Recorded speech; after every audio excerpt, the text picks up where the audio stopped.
I'm Mike Dowdy, and this is the School Leadership Show.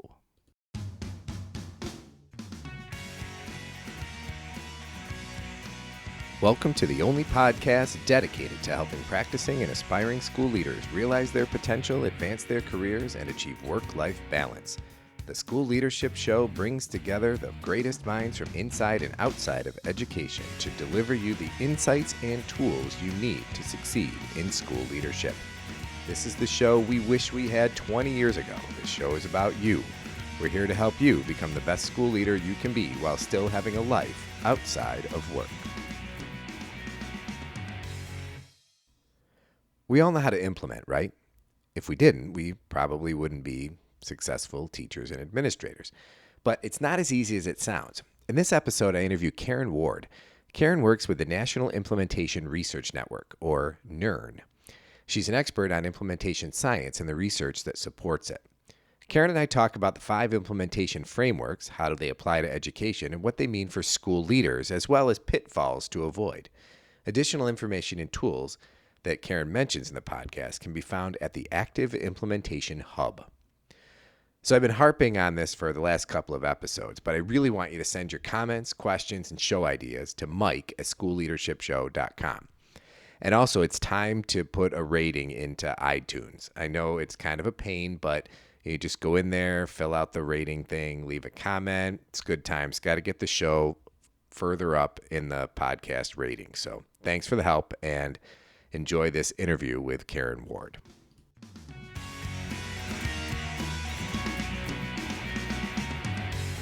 So Karen Ward, thanks for taking time to come on to the podcast here. How's everything going? Going well. Thanks for having me. All right. Can you tell folks a little bit about your background and the work that you're doing? Sure. I am a senior implementation specialist / scientist with University of North Carolina at Chapel Hill. I am part of the National Implementation Research Network, and I work on a federally funded grant from the Department of Ed, where we are providing coaching and technical assistance with state departments of education and school districts on how they scale evidence-based practices. Okay. Well, there's a lot there. There is a lot there. As my mother says, that's quite a mouthful. It is. So now implementation is kind of one of those things where, we spend a lot of time learning, I feel like in education, what to do. But your end is more about how to actually make it happen and make it stick, right? Exactly. We focus on the how. There's been tons of research on policy and funding that has gone towards identifying what works in education, and very little has been spent on or identified in terms of how do we get consistent practices and scales across a district, across a region, across a state level Department of Ed, so that we can have good outcomes for all kids. We're really about bridging that gap from what we know works in the ivory tower to what actually happens in reality in a classroom.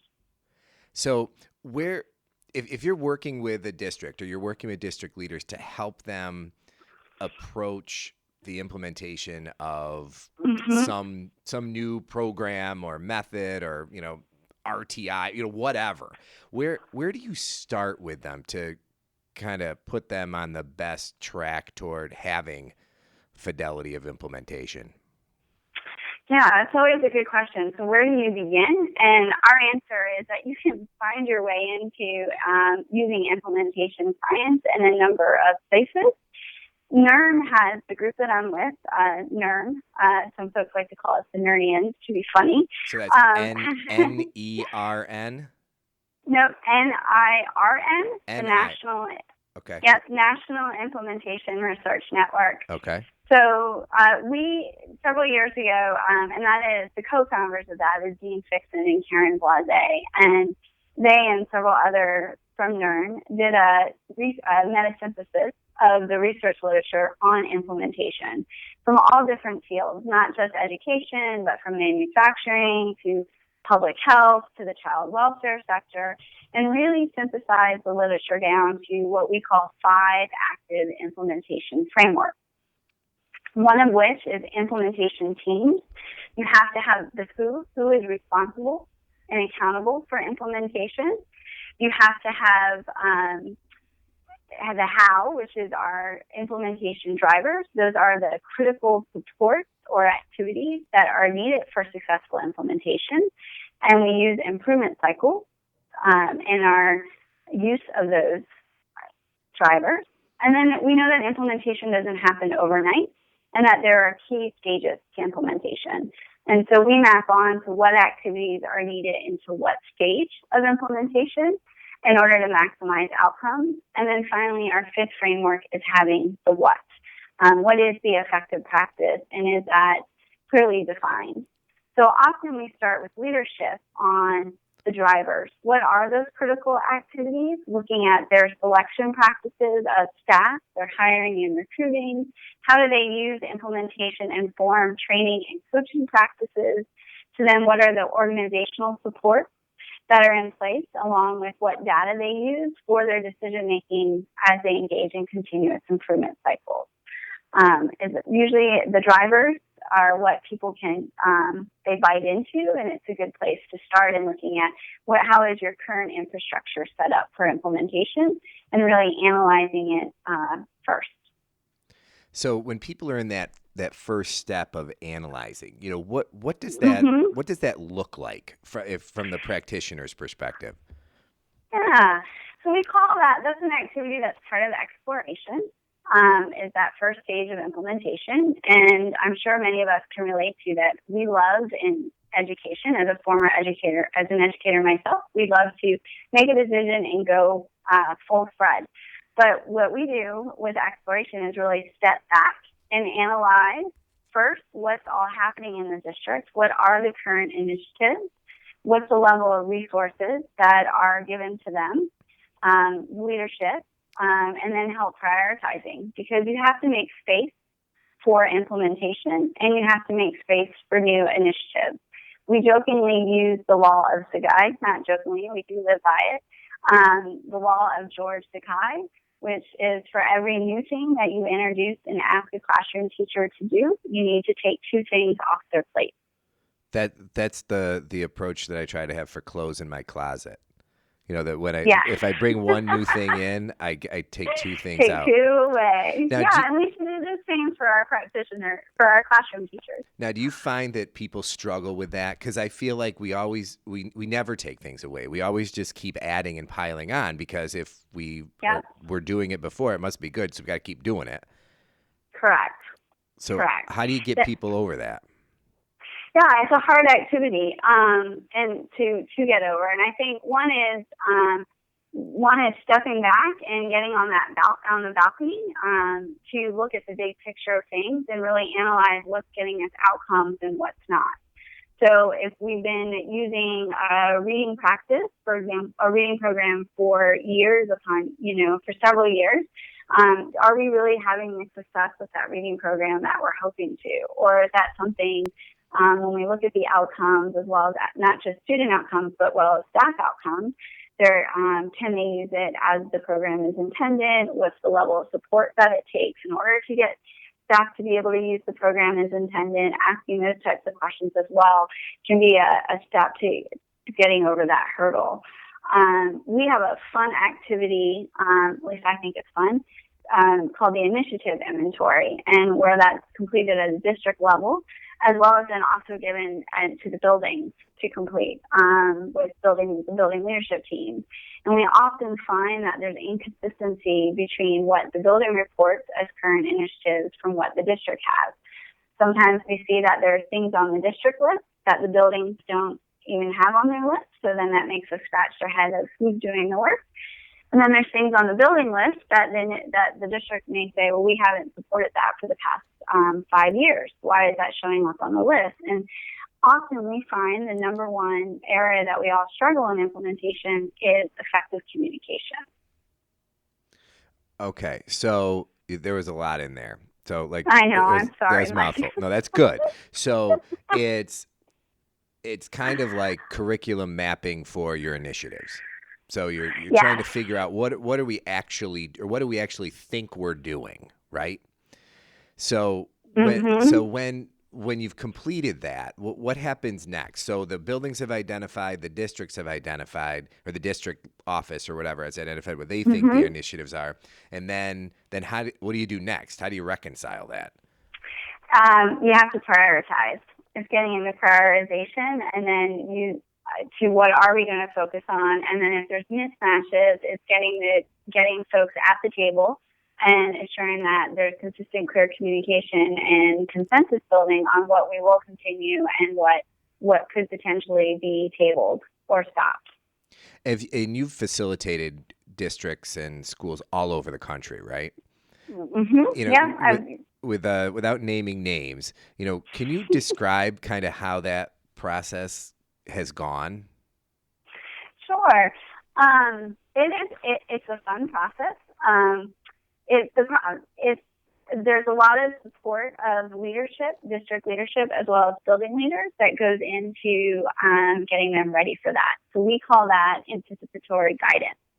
And that is a critical piece that is needed for the success of that activity, where you have to prep your leadership as to what could be potential outcomes or what could be raised or issues or whatnot, and then having strategies ready and available to use during that time is critical. When that anticipatory guidance is not there, then the activity could potentially not have the outcomes that we would want it to. Having the external facilitator is also key to that process in many ways, because we're neutral. We're coming in and we're able to help facilitate that without having any emotion tied to it, for example. And we're talking about humans, and emotion is always very much a part of it. So using HIFIT's adaptive leadership strategies, such as being on the balcony, protecting the voices of people, allowing those voices to be heard are key, and then also giving the work back to the people, having them take ownership over it, are key strategies to this process. Well, and that was on my list to ask you about, because the whole idea Mm-hmm. of trying to facilitate this kind of work yourself in your own system, I can't imagine that going well, because if you're the leader, the supreme leader, let's say you're the superintendent, and you're Mm-hmm. trying to engage the folks that basically work for you in this kind of discussion, they're probably going to try to figure out what you want to hear and tell you that, right? Right. Okay. Right. So that's Yep. the power of the outside facilitator. Yeah, and it's we very much when we go in and work with state departments of education and regions and districts, we try to build what we call a linking implementation team structure, so that there's a state team that supports at the regional level of the regional team. The regional teams are working to support at the district level, and that there's districts working to support building teams, and that kind of depends on the size of the building, size of the district, and so on. But there's that linking teaming structure to be able to support one another, engaging in these types of implementation activities and facilitate those conversations. All right, so let's say the district let's keep it at the district level. So let's say the district Okay. successfully gets through the analysis. They've identified what they really want to focus on, and Yeah. they really have pulled some of the weeds and eliminated some of the stuff that they're not going to do anymore. What comes next? Well, what comes next would be, continuing to have good communication and building buy-in processes with your different stakeholder groups. So having those types of exploration meetings.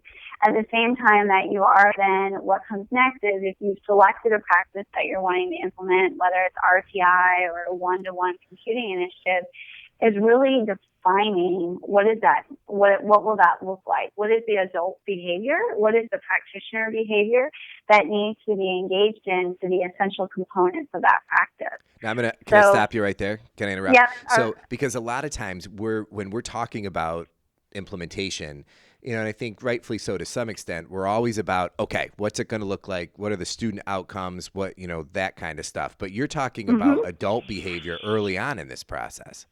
Yes, we find that often when NERN did a scan of the literature, or for example, even if you look at what's Works Clearinghouse, for example, not all of those, less than typically 15% of those programs are defined to the degree that they need to be for what is the practitioner or the adult behavior need to be for the essential components, or what are the active ingredients that are going to make the program will reach the expected outcomes that we want it to for our students. Well, and what does that look like on a daily basis? Well, and that makes total sense, because if you gotta define exactly what you want the adults to do if you're hoping to get any kind of result with the students, right? Is that the idea? Yes, exactly. And what NERN uses a tool that we call a practice profile to do that. And basically it's on that practice profile, you define what does it look like, what's the expected look like for the behavior for that active ingredient, say if it's the practice of universal screening or use of formative assessment. What does that look like in practice at the expected level? What then would be a developmental or acceptable variation of that? So I'm a new teacher or I'm a veteran teacher and I'm learning this new skill. What does that developmentally look like in practice? And then what's unacceptable? What is just what would be the complete opposite of what that should look like in practice that you would not expect? So who defines that? So is that just the leadership, or do you have the practitioners and the teachers involved in that? Yeah, we recommend that you have a requisite variety of folks with differing opinions at the table of defining that. And so you might have, for example, at a district level, you may have some folks from the district level, like your curriculum coordinator, your special ed folks, for example, as well as then folks from the building and classroom level represented on that. We very much believe that should be a teaming process with those differing opinions, because it helps build consensus, as well as what you're defining for the district is you're creating a common language for instructional practices throughout that process. So it isn't something that the assistant superintendent emerges from her office with on stone tablets? No, not so much. Okay. No, not so much. All right. So we've worked on the analysis. We've worked on the communication and buy-in, having the exploration meetings. Then what? Mm-hmm. And you're operationally clearly defining what it looks like in practice. You then should be identifying your first group of users of this practice. So what is the selection criteria, for example, of who should be using this practice? If it's an instructional practice. And then they're identifying that first group. Who is going to be your brave ones that's going to step on the ledge and first engage in this practice that you're wanting them to do? And getting them and providing training. Now remember, your training should be informed by your practice profile that you've created defining the practice. You shouldn't be training on things that are not in there, or that maybe you need to go back and look at that.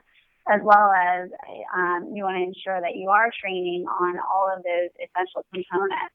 So that practice profile that you spent creating then informs your support that you're putting in place. So who you're training, your training practices, what your coaching plan should look like, as well as what data you should be collecting to support implementation. Not just outcome data, but also process or effort data and fidelity data. So now, when you're identifying these folks, the pioneers, and we don't call it a pilot, right?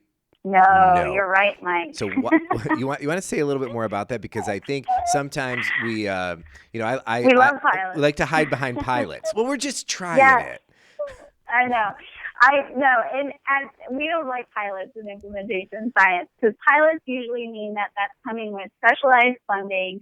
It's something that we're trying out. We're just going to do it once, maybe, and then if it doesn't work, we're going to abandon it. And I think that's often what we see is why we get frustrated, because you're trying new things and we often abandon it before we get through putting it to the full extent. So what we use in implementation science is a process called usability testing instead of a pilot. And I love usability testing. You can use it from a little thing with like a new form that a district is rolling out, to a big initiative like RTI or MTSS, for example. The process of usability testing is where you do 4 improvement cycles of a plan, do, study, act, and then you cycle again. But they have to be intentional and purposeful. So You don't want to get stuck okay, in give the us do-do. those steps again. Plan. Plan, Yep. do. So you come up with a plan. You then implement your plan. You do what you said you were going to do.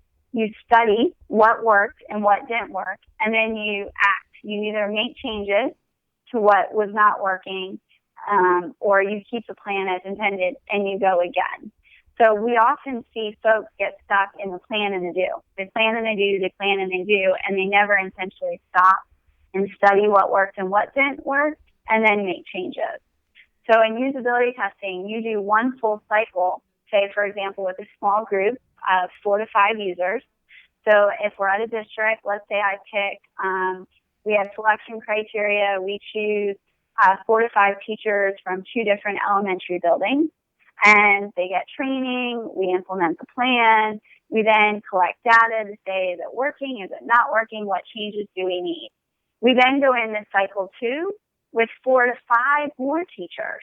So the first group are continuing, but then we start with 4 to 5 different teachers in cycle 2. And again, we're planning, we're doing, we study, and we make changes on what's working or what's not working. We then go into cycle 3 with another 3 to 4 or 4 to 5 teachers, for example, and we engage in that improvement cycle. Plan, we do, we study, and we act. And then we go one more cycle with, again, 4 to 5 different users. Your users could be teachers, they could be buildings. But what we know from the research, if you intentionally engage in 3 to 4 improvement cycles with 4 to 5 different users in each cycle, you will work out 80% or more of the bugs of the implementation. Okay. So now I'm sure there's people listening saying, I don't have 5 years to get this implemented for my 100 teachers. So what's the response to that? Right. So your unit, your 4 to 5 users could be, for example, 4 to 5 buildings, or it could be 4 to 5 grade levels of teachers. You can define how large you want to go. You also can define how rapid each cycle is. So, for example, I'm using usability testing right now for a new assessment that our group is creating. And so we've had the assessment created. We did some content validity work on it, but now we're putting it out in practice, and we're wanting to test how feasible is it. So we identified for month 1, for July, we had 4 different teams across 3 different states take the assessment. We studied at the end of that first cycle and found, okay, we need to change this, we're going to tweak this, we're going to tweak that. Month 2, we're in cycle 2. And for August, cycle 3 will be September. So our cycles can be pretty quick, or they could be long. It's up to what your plan is and what are all the different variables that you're assessing and how quickly your implementation team can move to support. Okay. Does that help answer your question? It does, because I think because my first thought when I heard 4 to 5 people doing it, I'm thinking we're never going to get anything done. But right. But when you're talking about it at scale, that makes a lot more sense. So yep. All right. So we're doing the usability testing, got the groups going. Now what? Okay.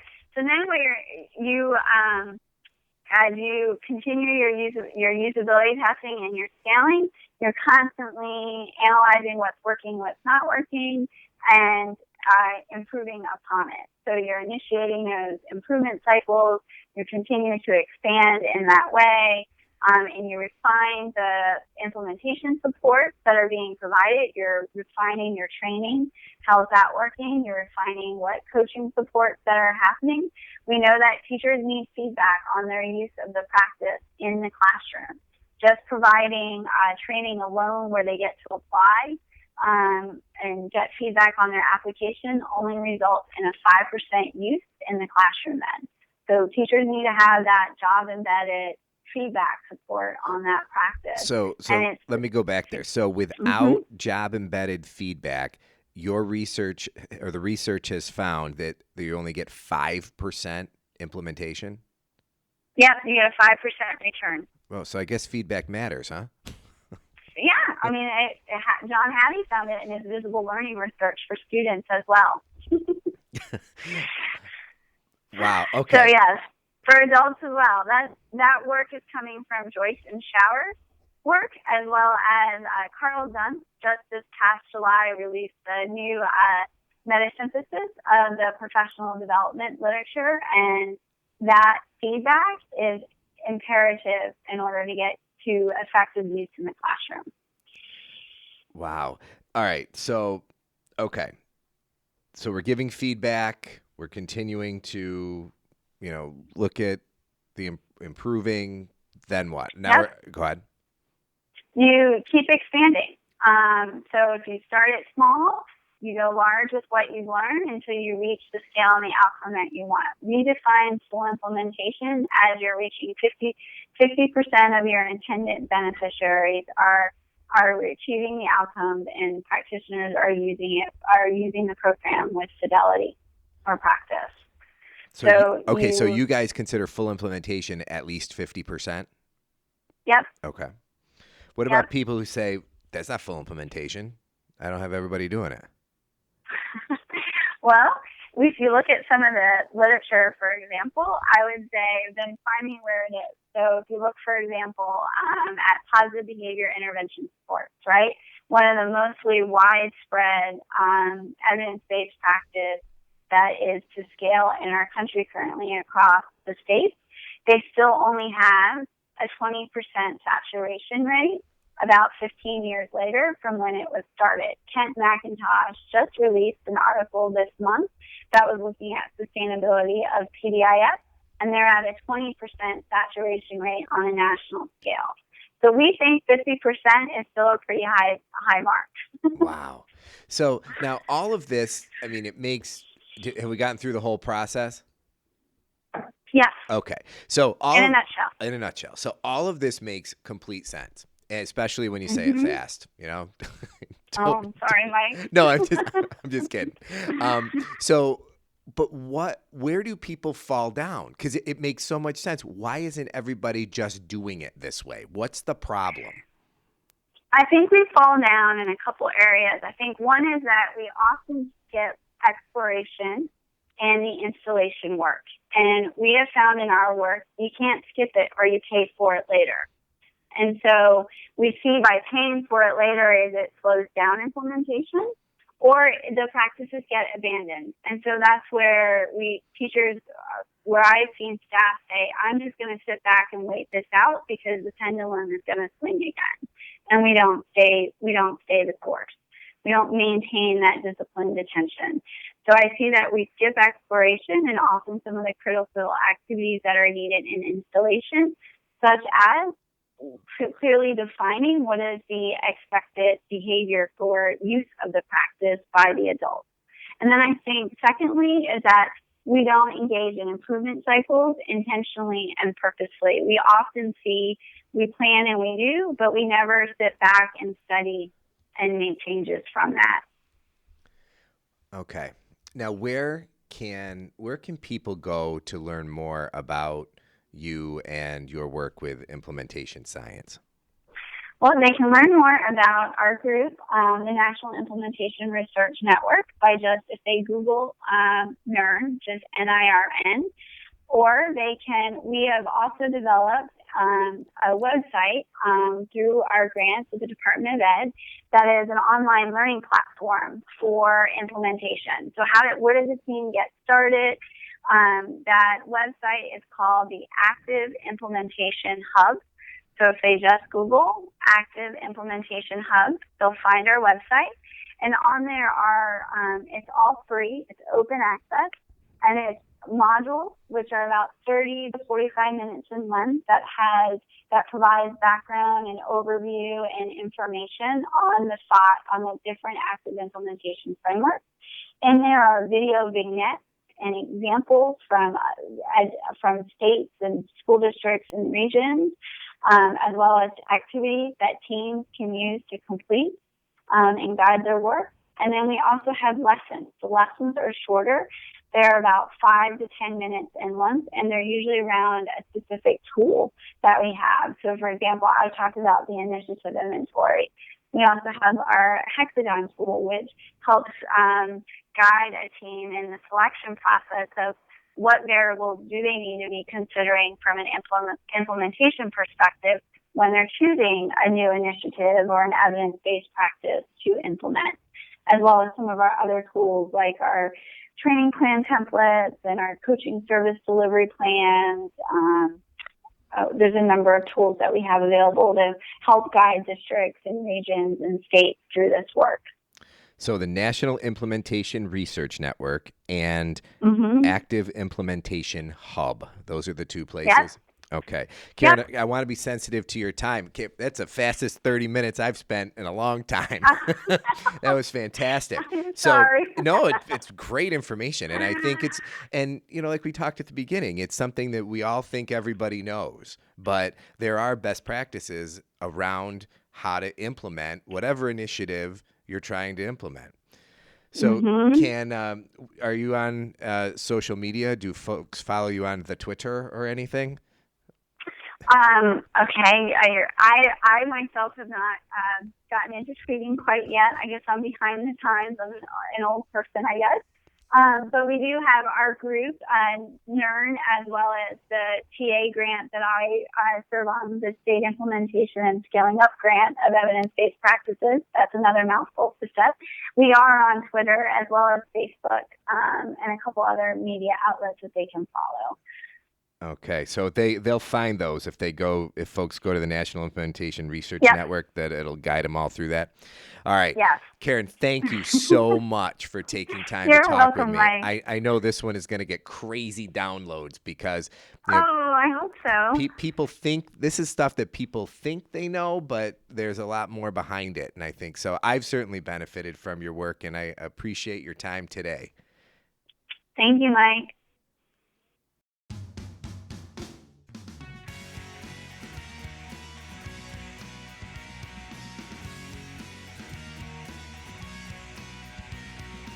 Thanks for listening to the School Leadership Show, a podcast for aspiring and practicing school leaders by school leaders. Send your comments, questions, and show ideas to mike@schoolleadershipshow.com.